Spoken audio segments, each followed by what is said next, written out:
पता नहीं आप मेरी बात से एग्री करेंगे या नहीं। अगर आपके घर में आलू और चिकन उबले हुए रखे हैं तो ये कबाब बनाने में आपको हार्डली 10 से 15 मिनट ही लगेंगे। जब भी बच्चों के लंच बॉक्स के लिए मुझे कुछ अच्छा बनाना हो या शाम की चाय को मज़ेदार करना हो तो मैं बना लेती हूँ ये मज़ेदार से पोटैटो चिकन क्रीमी कबाब। तो ये कबाब बनाने के लिए चिकन में मैंने शामिल कर दिए हैं 4 अदद आलू। चिकन मेरे पास आधा किलो है, आधा किलो ही मैंने आलू का इस्तेमाल किया है।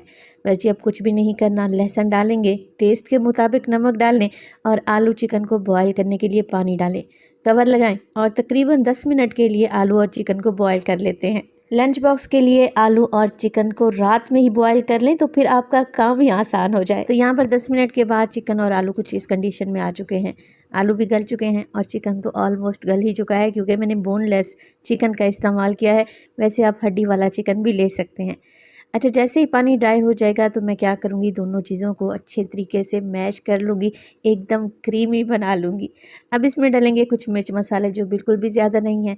नमक तो मैं पहले ही डाल चुकी थी। डालेंगे मोटी कुटी हुई लाल मिर्च, इसके अलावा मोटा कूटा हुआ ज़ीरा। चिकन पाउडर का भी इस्तेमाल करूँगी और काली मिर्च का पाउडर भी डालूँगी। डालेंगे इसमें ढेर सारा हरा धनिया और कुछ हरी मिर्चें और फ्रेश लाल मिर्चें मैंने बारीक काट कर रखी हुई थी, ये भी शामिल कर दें।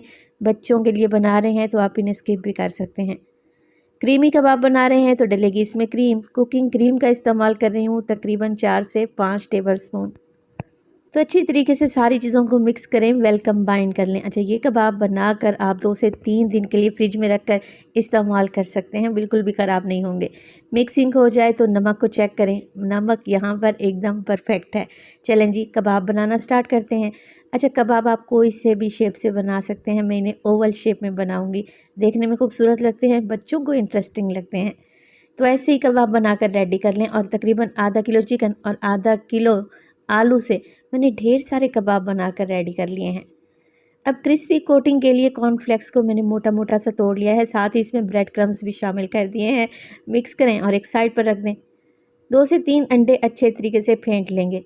अब एक कबाब लें, अंडे में डिप करें और फिर ब्रेड क्रम्स और कॉर्नफ्लेक्स में अच्छे तरीके से लपेट लें। एक्स्ट्रा क्रिस्पी कोटिंग बनकर तैयार हो जाएगी इंशाल्लाह ताला।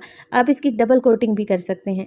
अच्छा, यही वो स्टेज है जहाँ पर आप इस तरीके से कबाब को कोट करें और फ्रिज में 2 से 3 दिन के लिए रख दें, ख़राब नहीं होंगे। जब भी दिल चाहे निकालें और फ्राई कर लें।